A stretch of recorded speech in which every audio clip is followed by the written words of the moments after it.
where we have the most wonderful guests in the world share their journeys of who and what pulled them along to their relative greatnesses in both business and life. Thanks for tuning in. The Pulling Each Other Along podcast starts right now. Hello again. This is the Pulling Each Other Along podcast. My name is Doug Cornfield. I'm the host and co-host. I've got Dave Stevens with me today. Dave is the 7-time Emmy Award winner who worked with ESPN for 20 years. Amazing story if you don't know it, but some of you probably, if you're listening to our podcast, you're getting to meet my two Daves. Dave Stevens and Dave Clark might join us a little bit later in the podcast. But as always, I'm going to bring him in because Dave Clark's actually coming in right now. So he was a little late. He had to help his daughter this morning. And so we'll give Dave Clark a hi when he gets in. But let's get to our guest. And then we'll introduce our guest to Dave Clark, because officially Rodney, you haven't met Dave Clark yet. So I have not yet, my friend. The legendary Dave Clark. You got to meet Dave Stevens before the show, and Dave Clark's pulling in right now. But Rodney, tell us a little bit about yourself. I met you a few weeks ago. I think our spirits kind of connected right off the bat. We were actually forced to kind of get to know each other at a conference. And, I had to turn around. They said, it was one of those times when the conference speaker said, turn around and get to know somebody and share something vulnerable. And I'm like, oh my gosh, there's this guy, Rodney Waits. What do I say? And so there we are. Now we're still talking. But Rodney, tell everybody where you are, what you do, brag about yourself a little bit, I like to say, because this is the Pulling Each Other Along show, and we're glad to have you. Cool, man. Yeah, it's an honor to be here with both you Daves, as well as you again, Doug. Man, it was really great for me to be able to just have them turn around and ask you to say anything vulnerable. I think I went first and I said something. I remember it like it was yesterday. And you said, well, that's just real. And I was like, okay, cool. But it's great to be here, man. My name is Rodney Waits. I was named after my father. I'm an inspired entrepreneur, real estate entrepreneur out of the Emerald Coast of Florida. We have some of the most beautiful sites around us. 38 is 10 minutes from my doorstep. Panama City Beach, where everybody goes on vacation. Of course, spring break is less than 20 minutes away. I grew up in Albertville, Alabama. I was there until I was about 8.5 years old. My father had passed from cancer. He had a lot of a struggle with that battle, and we lost him when I was 8.5 years old. And my mother said, hey, we're going to take you guys and you're going to go create a new start. And we moved to Navarre, Florida. Navarre, Florida is where I graduated high school, went to PJC, a simple junior college in Pensacola. Moved in with some friends and started learning the trade of what to do and what not to do in college, and ended up in entrepreneurialism. I've had about 8 different businesses thus far. That's to include 2 coffee shops, a mobile detailing company, promotions company, handyman company, you name it, I've tried it. The only thing that I've been able to stick with that I've become really proficient in is number 1, caring about people, and number 2, real estate. So that's why I define myself as a real estate entrepreneur. I have a beautiful girlfriend, which you met, Doug. You got lucky to meet. She's amazing. And we have her kid, which is Easton Allen. He's an amazing guy. We love spending time with him. I've just never kind of pictured myself in the step dude role. And I can't be a stepdad yet, because I'm not married to her, but that is coming very soon. But it's so great that I've been able to just take on more of time with them and just getting my priorities straight and taking that entrepreneur hungry, just all the time wanting to grind attitude and putting some humility with it. And I'm grounded by God, and he keeps me focused, and everything my dad wanted to be and was, I want to be as well, to honor him. And happy to be able to connect with guys like you, because every single person here believes in what I believe in, and that's impact. So that's what I do, and it's who I am. Well, let me bring in Rodney. Go ahead. Rodney, Go ahead, you're not like the typical used car salesman type of realtor. I mean, you look at what you've done, where you've come from, you put it out there, buy, sell, invest, relocate, and you've got a lot of followers, but you're also giving advice. You've got podcasts, you're on YouTube. I mean, what got you to that point when, instead of just selling houses and putting them on the market, where people now look at you and you look at the comments and you're more than a realtor? You have advice on your page. You have people, talking about relationship advice and things like that. So, I mean, what the heck's going on here? That's awesome, man. Thanks for paying so much attention. Honestly, just to tell you plainly, I really got to the point where I started to realize if I wanted to scale my business and create more financial security, I needed to scale the way I cared about people. And I love that because it led me into my message, which was kind of prompted to me less than a year and a half ago. And I sat down a piece of paper and I mentioned how I put God and my faith first. I couldn't like come up with why I've done all these things, you know? And I was like, well, what can I do to put all of it together and to kind of circumvent all the reasons I've done everything I have? Because I've been called the jack of all trades and master of none. I've been called the guy who is a big dreamer and all these things. And I just wrote simply, impact is greater than influence. And that's led me to just go down this path of making certain I'm putting others first, and then knowing that the actual security and the actual aspirations and the actual accomplishments that I'm chasing will come as a byproduct. So when I'm reaching out to people and I'm creating relationships, they're genuine. They're not like me trying to get something out of them. When I'm being authentic and I'm wearing just my plain shirts with an overcoat and I go and I show even a $5 million house, even if it's something that's an $80,000 house, they're people. So I've learned to become really infatuated with the way people work. So I've studied psychology. I have 2 life coach certifications. I work with about 8 agents on a team right now. It's a mega team, about 52 people. And I'm just constantly pursuing more ways to learn. So that's what it is. I told somebody the other day, we have a mastermind, and they said, you know, what's something that if resources and money weren't an actual avenue that you had to go after, what's something that you would do every single day? I said, I would just learn and listen. That's all I would do. Because although I have some things I love to talk about, it's my favorite thing in the world to become a proactive listener. It's my favorite thing in the world to let people see that being heard and feeling significant and feeling valued is all about someone prioritizing time. So I got better at prioritizing people and stopped chasing money. Well, then you should just sit back, and Doug and Dave and I are going to talk. We won't ask you any more questions. Just listen. That's it. We're done. So I want to bring in the original dude, the dude Dave Clark, because that was one of his nicknames. What team was that when you were the dude, Dave? 75 Indianapolis Clowns. 1975, and you were Yeah. the fireman of the year. That's yeah. Fortunately, yes. Why'd they call you the dude that year? Because Don't ask me. I mean, I never could figure that out. But actually, a guy you met coined that for me, Paula Chepka, who was aptly named the Eye. So it seems like everybody on that club had some kind of a nickname, and it was really a band of characters on that 75 team. So if you ever get to read Dave's book, Diamond and Rough, the Dave Clark story, which is available on Amazon, and he talks about one chapter where all the different teams, he had different nicknames. And I think that's a really fascinating thing because, you know, your personality comes out and all of a sudden you're on one team, because Dave would bounce around to another team. It's a really cool chapter because he had all these different nicknames. Some we might not be able to mention. I don't know. Oh, yeah.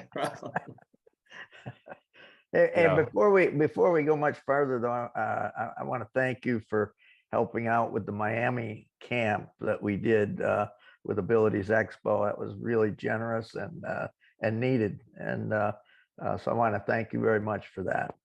Absolutely, man. I look forward to helping you with future projects. We've got plenty of them, so we'll put you to work with that help. It's awesome. You know, even connecting us with people, and you know, the whole vision of getting this thing back and going as far as what we're doing with pulling each other along, the launch of the book. You know, one thing we didn't mention in the last podcast, and Dave Stevens, you probably know better than I do. I've got to go to my phone because I can't remember what this award was called. We haven't even made the announcement, but we will before this podcast gets launched, is that we just won an award for the Pulling Each Other Along book. Yeah, you just told me that yesterday. Yeah, so it's called the 2022 winner for the self-help inspirational Pulling Each Other Along by the Goody Business Book Awards. So whatever, I don't know how big they are, but at least we're the winners. So that's awesome. Rod, we were the only book in maybe we were the only self-help book, and so we won. Yeah. Of course, I tell people about the Pulling Each Other Along book and the Pound of Kindness book that Dave Clark is the inspiration of, and Dave Stevens is in the Pulling Each Other Along book. Of course, being the co-author, I tell people I'm a little biased, but it's really great, both of them.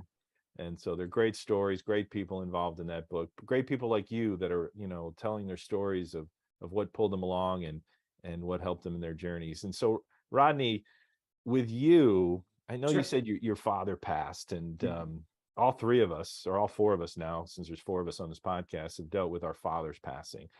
Dave Clark, I was his father's funeral. What was it, 5 degrees? Well, it's less than that. I think it was 5 degrees when we were out at his father's gravesite. It's pretty brutal. And the pastor cut it short. And it was so bad.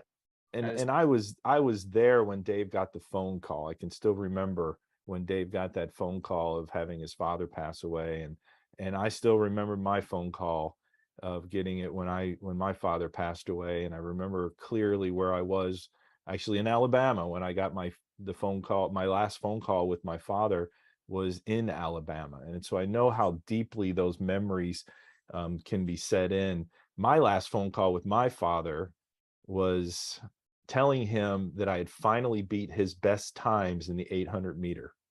My dad was a world-class runner, and in the SEC 800, I finally beat his best times. And that was my last phone call with my father. And so when you're talking about losing your father at such a young age, I felt like I was young in my young 20s. But how that's a pretty deep subject, but how is that memory, and how are those things you just mentioned? You want to live a memory for him. How does that pull you along today? Because that's a pretty deep subject if you're willing to go there. Yeah, 100%. And before we even do that, Dave Clark, I just want to say I did read the A Pound of Kindness to our kid, Easton, and he loved it. And we've read it actually multiple times. So thank you for the inspiration with all of you guys. It's really cool, man. And just to see him kind of light up and want to be involved in that type of message and have it so well received was awesome. So thank you. I'm always so willing to go to that subject because he meant the most and means the most to me. So when I say that I actually had to start emulating what he would do and start looking at how he would perceive life, I learned God through my dad. I learned everything about love and the right way of prioritizing people and just keeping that human condition top of mind when you're actually interacting with other people from him. I used to kind of laugh at it because I grew up kind of angry, obviously, when I looked at things like life took from me and stuff like that. And I played the victim mentality. But as I started to progress, I looked at life as if I was just an individual who was taking what information I had and I was doing the best I could with it, whether it was to cope, whether it was to just move past it, or whether it was just to approach it and then say, nah, not for me, and then just get angry and continue on. Well, when you hit that point of your life where you have a turning point and everything you know is based off of that needed reflection of you just saying, hey, a lot of this is my fault, you start saying, well, who would be someone to start looking forward to emulating? And who would be someone that you want to actually pursue more knowledge about? And it just happened to be my father, man. It really empowered me to start looking at things like a man. I was about 21 years old. I was in college. I had this promotions company with one of my very best friends still to this day. And in fact, gentlemen, we're going to Miami next weekend. So you'll have to tell me where I need to go check out where the expo was. But him and I were actually just kind of trying to learn the way you could be passionate about entrepreneurialism and have a good time and have your learning lessons, I guess, hit you head on. And we did just that. But after that period where I just realized that everything I was chasing wasn't for me because I was his son, I started to say, well, it's time to get my act together. How did he treat my mother? And I would get very intentional about my visits with my grandmother, which was his mom, who's like my best friend to this day, my Nana Waits. And I would say, how would dad have done this? Or what would dad have done? Or, hey, can you tell me more about when he was in high school? Or, hey, why was his nickname this? Or, you know what I mean? Like, it was just all of these things that really gave me more hope to see the stuff that's really hard to approach. Like when we talk about things that people battle with, like trauma and a lot of just tragedy and all these things that they really feel they have no control over, you can really respond to that one of two ways, right? You can react and you can overreact, or you can be proactive on trying to find a solution. And I always found that he was just that, man. I would be like, my dad would want me to get through this. My dad would want this individual to know that they were loved. My dad would want me to give my last dollar to this person who's looking for something with a sign. You know what I mean? Like, it was always something that he prompted me in directions to where it was almost like I felt him and God were almost like in collaboration to help me grow into a man, to mature, if you will. Rodney, is this almost, and I don't want to phrase it the wrong way, but it's almost a posthumous continuation of pulling each other along, because your dad and the memory of him and what he instilled in you got you to this point, and those successes continue to bless you. So, I mean, is that as a continuation of that pulling each other along story? It is. I think that'd be dead on, Dave, for real. Yeah, I And so to know. this day, What's the one thing you miss the most about your dad? honestly, I lost him at a young age. And when you have trauma like that and you don't know how to respond, you kind of block it out, right? But I think the one thing that I would have to miss the most about my father was how him and I would spend actual time together every single day, no matter how much he was working. He had a shop on site. He had this Hinton Mitcham tractor where he went and worked, and he was a diesel mechanic, and he went to school, and he knew exactly what his path was, right? So his son went the opposite direction. He's in all kinds of paths, but I loved how he always prioritized time with me. Like, he loved Andy Griffith, the show, and he loved to be able to sit there and he would watch that black and white show like it was going out of style. And he would eat his favorite cereal, and he would always eat it out of a glass. And to this day, I still eat my cereal oftentimes out of a glass if I'm going to have it. You know, oftentimes I don't have it either, but it's just those memories to where he would prioritize his family. And I looked at it and I was like, you know, we weren't the wealthiest of families. We had a really nice house for Alabama. We were middle class, if you will, maybe a little bit more. And he did the very best he could to make sure to prioritize his time correctly. He wasn't always distracted by what the world is trying to get you to see, which is more this, more that, lack of this, lack of that. He was so focused on his blessings and his gratitude and his amazing way of keeping connected with God that he just saw everything as what it was supposed to be. I mean, he would literally give the shirt off his back to someone if they needed it. And I know at times he was questioned for that, because I'm questioned for it all the time. I mean, I have my amazing grandmother be like, hey, why are you letting so-and-so stay on your couch and you don't have money for the rent? Like, you're both going to lose the place now. And I would tell her, I'm like, you know, I know he needs help right now. And I know his priorities suck, but we're young, and, you know, we got to be there for each other. And she would say, well, son, you can't save everyone. And she would say that. And I know my dad had that mission to do the same thing, not like go out and actively pursue it, but when he contacted it, he wasn't afraid to do what he could as a man. Rod, you bring up some memories for myself with my dad, because Andy Griffith was one of the staples. And it's funny now because I have a 12-year-old son now, and we watch Andy Griffith on MeTV. It gets passed down from, you know, most 12-year-olds. He's even got, every time we see a cop, a police officer, it's barn. It's barn. And I got my 12-year-old son going, there's a barn, Dad. It's awesome. So it's yeah, that struck a chord there. And a lot of what you're saying, I was fortunate enough to have my dad through adulthood, and again, he taught me many different things and sometimes you don't even know you're being taught these things till much later. You know, you reflect back and you realize where you're coming from was really a direction that you got years and years before. But yeah, I was fortunate enough to have both parents. Actually, my mom passed at relatively young age, 69, from cancer. Dad lived till he was 90. And, you know, I'm looking for it now, Doug. One of my favorite pictures is both parents. One of the favorite pictures I have of my parents are, I'm in the middle and I'm flanked on each side, my mom and dad, in Jacksonville, Florida, after a game there. And I'm all sweaty, I'm in uniform, and they're smiling, both sides, great big smiles. And I've got to find that photo. But parents have a huge impact both ways. they can have a negative impact if it's the wrong thing. But I had great parents, and certainly was fortunate.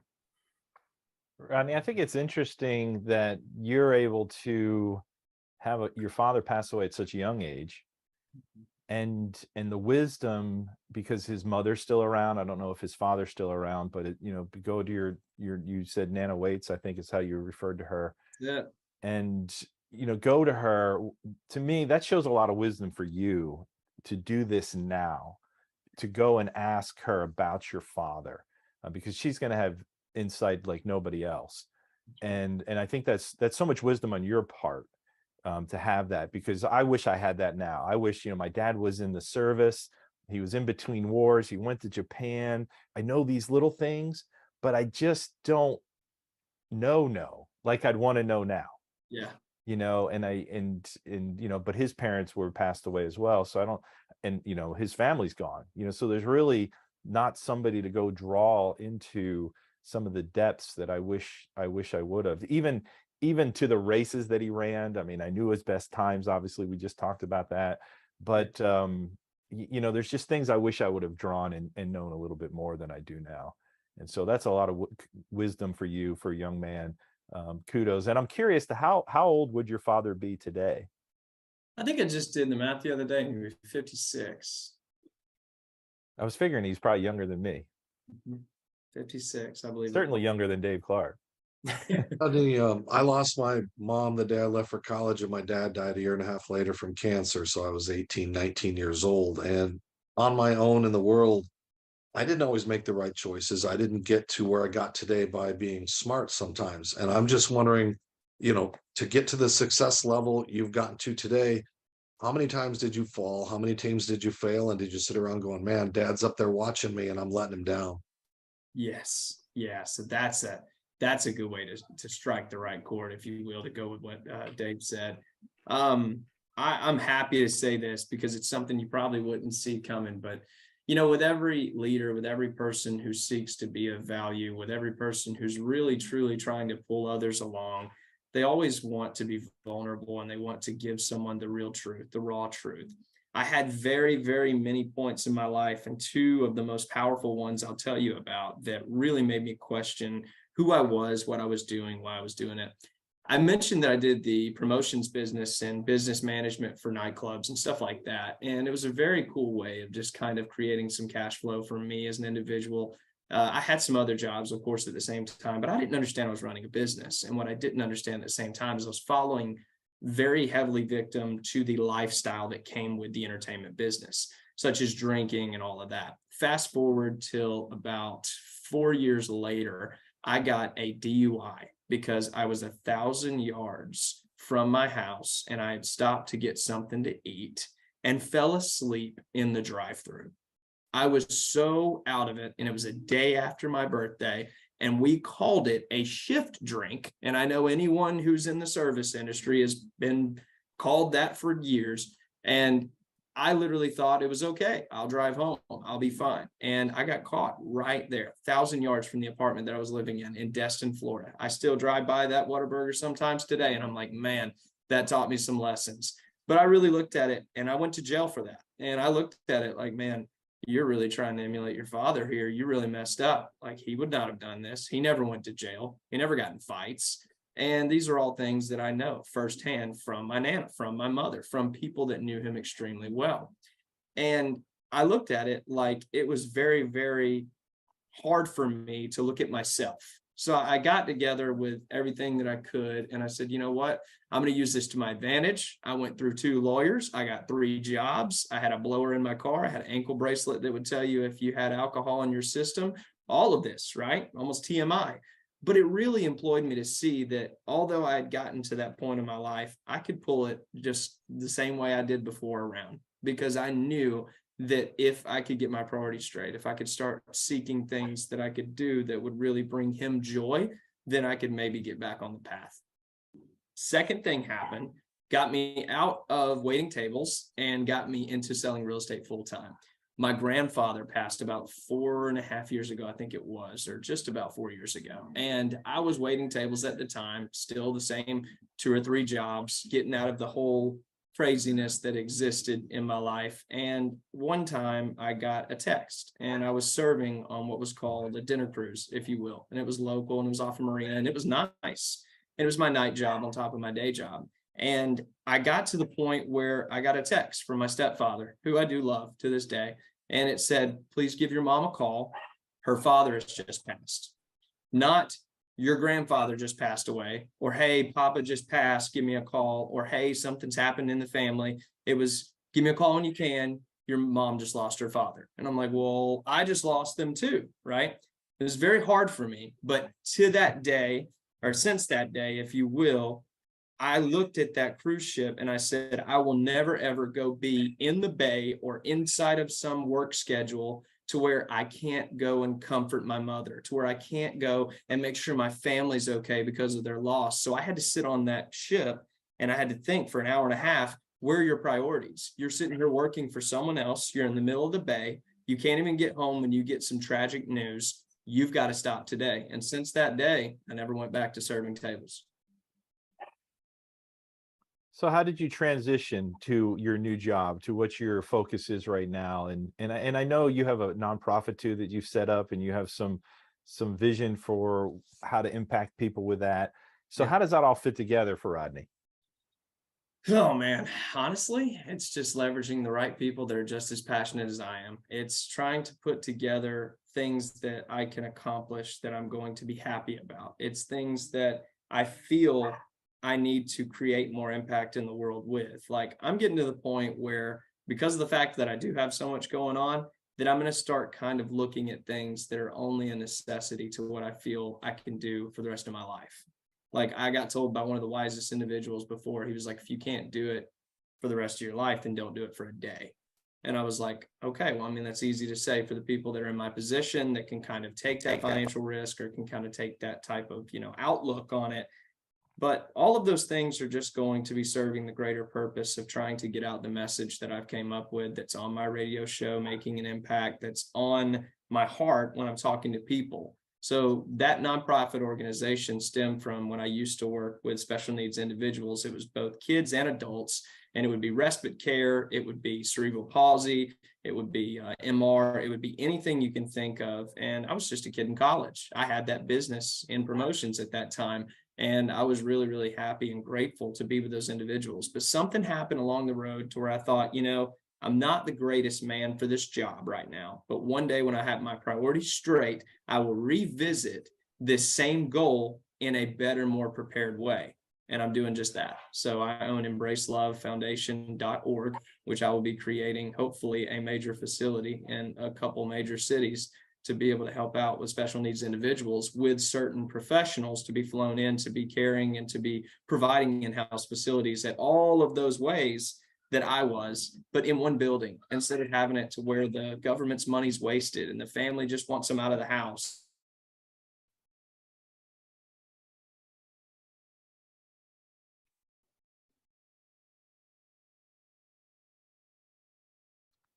It must be. He might not know. If you're listening to our podcast, we have lost Rodney for a second, so hopefully he'll pop back in while we tap dance here, or find at least it was on a good edit point where you can this will stop be it. a good editing point. There So we we go. lost you there midstream, Rodney. Are you back? Yeah, I'm back.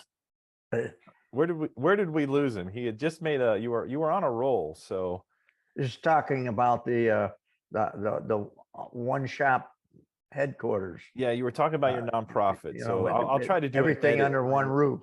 I'll try to do an edit. So this will be take 2. I think he was good. I think he made his point and it cut out because it was like, okay, let's ask the question. And he was gone. But yeah, so we'll probably end it right there, and then start up from a new question here. Sure, please. Yeah, you just all of a sudden you stalled, so we can edit this portion of it out. Okay, thanks for your patience. Sorry, guys. I got all No worries. It's part of the internet world. I mean, it happens on Fox News and CNN, so really on ESPN and all those things. So when I kind of laugh, we won't have this as part of the podcast, I don't think, but I kind of laugh when like the ESPN, the Manning cast or whatever, and you have these multi-millionaires as their guests. Yeah. And they don't even have any decent recording equipment. Right. It's I deal with that all the time because my podcast is a little different than Doug's because his is more mindset. I have stars and celebrities, and it blows me away. Oh, I don't have a laptop. I have to do it on my cell phone. I'm like, that's not acceptable. This is like you think in this day and age they'd have handlers or social media people that go, okay, just sit down and go, but Right. that's the fun about talking There's to more Dave Clarks in the world. Hey, I'd rather talk to the Rodneys out there anyway. So there's much more impactful than somebody hitting a ball for $20 million a year. Yeah. So let me spin to another question. I'm going to just take one pause. So we have a pause. So Rodney, when you're seeing what Dave and I do with these sports camps, and I got to meet you, and all of a sudden I call you out of the blue, and you were just jumping right in and say, yeah, I'll help. Yeah. What triggered something like that, in your heart to say, absolutely, I want to help you guys? So the mission, number one, the story, number two, but three, it's the people, man. Like, I think just like with anything, you've got to see that the heart of what's being accomplished is led by great people. And although I didn't know both Daves until now, it's an honor to be able to be here with them. And I figure we could all stay in touch, and you could all keep me updated on how I can potentially grow this relationship. And although like the new thing in the new era from the influencers, if you will, is that you cut off people that aren't right for you, or you just completely stay away from people that are negative. I don't believe in any of that. I think that there's greatness that lies in all of us. And I think that there's potentially people like us who are more willing to be patient, who are more willing to care, who are more willing to see people for who they are, no matter how much patience it takes, no matter how much diligence it takes, no matter how much time it takes. So that's why, man, those are the main three reasons. And I'm going to be here and do anything I can for you guys because of it. And it's because the Pound of Kindness children's book made you cry, probably. Definitely. Yeah. Didn't want to do that on camera, had to read that, but no, he loved it. And I did too. And it was just, pulling each other along, and the whole message, it all comes just full circle. I can see it stemming from that book, and I can see everything you're doing stemming from the same type of driven mission. I see it. And this is another great, these are individual stories that you can read your son about people I have one coming to him that hasn't been put in the mail yet, but I have like 3 or 4 things that have to get shipped out. So we'll be doing that for you as well. That's the perfect segment to tell you that I'm going to get 3 shirts for you guys. So that's really cool. There we go. Impact is greater than influence. I love that. That's do you have that trademarked? Do you have that trademarked and I do. Doing all that stuff smart? That's really good. Because impact is greater than influence. It sounds like something Dave Clark would say. I love that. He lived it. He lived it. You did. Yeah, going back to I feel very fortunate to have grown up where I did, when I did, with the parents and brothers that I had and neighborhood kids. So when I reached my dream, so to speak, it really impacted me and told me how fortunate I was. And so what you just said, everybody has potential. We don't know what that is, but everybody has potential. And, a 3rd grade teacher drove that home to me with an action that he did back in the 3rd grade for me. But once I got to the level I was at, I started seeing all these special needs kids and adults that I don't want to say were neglected, but they were not included. And so very early in my career as a player, we would go from town to town. And if I saw a group home or something close by the stadium, wherever we were playing, I would go in and I'd introduce myself to the director and I'd say, hey, we're playing over at the stadium tonight. Do you think you have anybody here that would like to come out to the game? Oh, yeah, we'd all said, well, let me take it a step further. How about if I get a few players out on the field 3-4 hours before the game, would they like to do a camp? Come out and get some instruction, meet some of the players.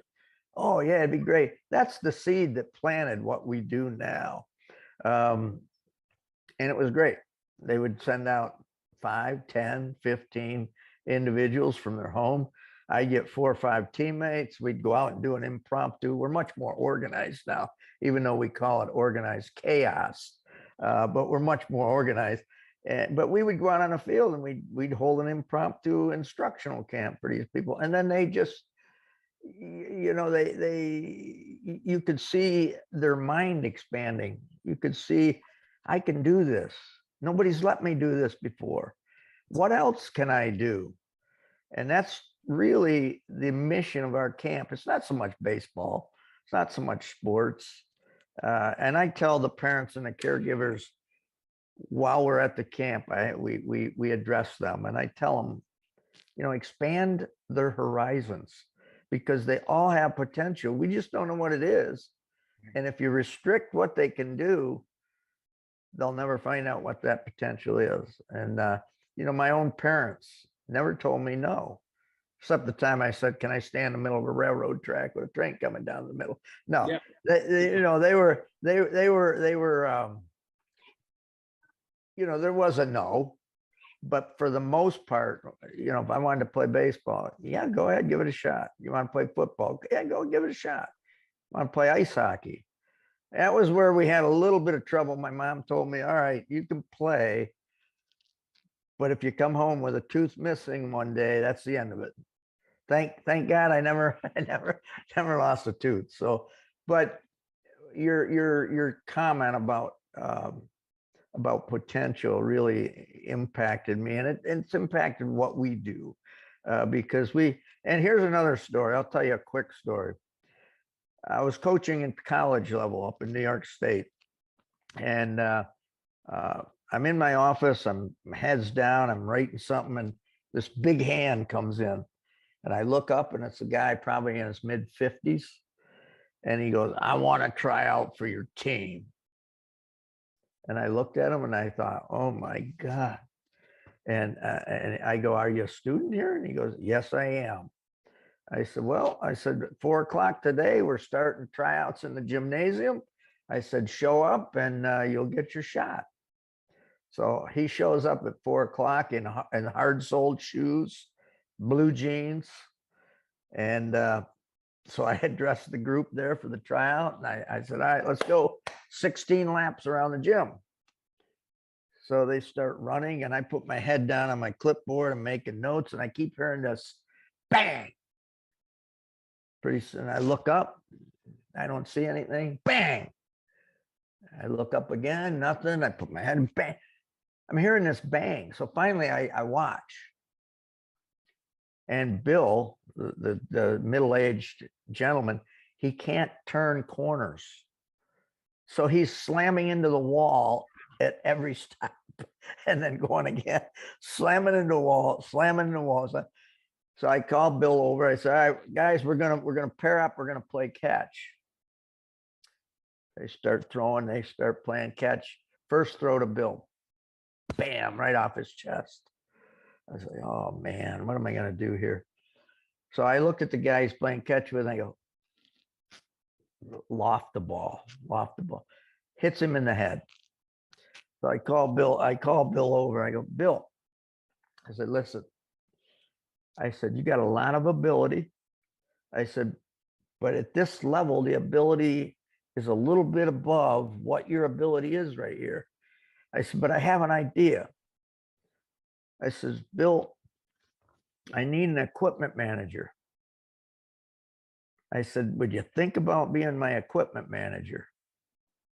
He thinks a minute and he goes, do I get a uniform? I said, you can get a uniform, buddy.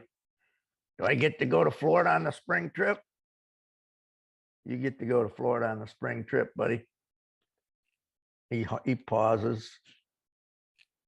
I'll take the job. That guy became the best equipment manager that I ever had. So his potential was not in playing the sport, but it was still involved with the sport. Wow. And so everybody has potential. We just have to find out what that is. That's right, man. That's a powerful story, Dave. Thank you. Yeah, when I got asked to do an entrepreneur goals sheet, because that's a hard thing to do. Have you ever tried to actually sit down and write your goals? Like, it's a big thing that a lot of people say is like the catalyst to becoming successful. And it's very hard, because you look at the goals when you're done and you're like, no, I don't really want that. Or, oh, is that really what I want? So like so self-critical, you know what I mean? But I love the fact you said that, because he asked me and I said, I want to help 10,000 people find their God-given gift. And he was like, now that's a goal. There you go. And so that stems really from that same type of thing you're talking about. I mean, everybody has that ability to see some type of potential. You've just got to find the right thing that's going to make them feel accepted, worthy, significant, included. I mean, those are all so many things we're missing. And it's because of obviously our differences. And it's really hard in this day and age with all the things that we've been progressing with, and whether it be technological or whether it be physiological or whether it be psychological, there's so many things that can really make people feel pressure. And my goal is to take the pressure off, man. So we coined, as of lately, my girlfriend actually came up with this, and you guys are going to be the first to know. So this is really cool. But we're going to make the podcast Impact is Greater Than Influence, right? Focus more, worry less. And that's exactly what all of it's about. It's about that right focus. It's about that amount of calculated risk that's okay to worry about. It's about not being so worried about what the rest of the world's doing and just focusing on what's on your plate, as if, like somebody said on my podcast interview. But yeah, that's amazing, man. Thanks for sharing that.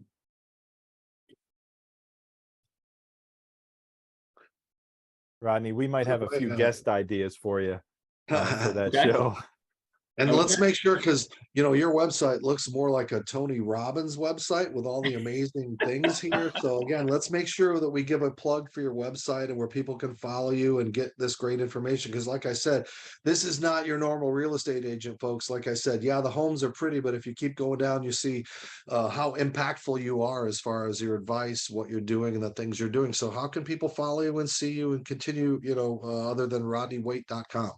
Thanks, man. Yeah, the RodneyWaits.com will work. But also, if you want to go to Instagram, it's just at I am Rodney Waits. LinkedIn, I'm on there as a LinkedIn professional as well, Rodney Waits. You can also go to impactstartshere.com. I'm developing that out to be my own way of creating the Impact is Greater Than Influence message. And then, of course, I'm on YouTube as well. And that's just Rodney Waits. And then Rodney Waits, Impact is Greater Than Influence. Well, we will definitely put all that stuff into the comment section, and we appreciate you being a part of us, this relationship that I hope will and anticipate going much further than just this podcast. And we hope to meet again. We hope to have you at a camp. I can see you out helping us at one of our sports camps, and even love to. We'll make that happen. It's a lot of fun, and it's a privilege to actually get to do what Dave and I do at these sports camps. But we want your help. If you're interested in learning more about that, you can contact myself, Doug Cornfield, through LinkedIn. Dave Clark, don't contact him through LinkedIn because you're just getting me anyway. The truth be told. And Dave Stevens as well. If you're interested, Dave's only on MySpace anymore, right? You're just on MySpace. Dave, he doesn't even know what MySpace it's out in is. space. He's still in outer space. He's still, whatever. So anyway, so we've got some, great thoughts from you today. Great stories. Thank you, Rodney, for joining us, and we look forward to more from you with impact being greater than influence. Thank you, guys. Blessed to be here. Thanks, Rod. Thank you for joining us on this episode of the Pulling Each Other Along podcast. If you were inspired today, please share this episode and let us know in the comments section. Don't forget to thank and let those great people in your life know how they pulled you along.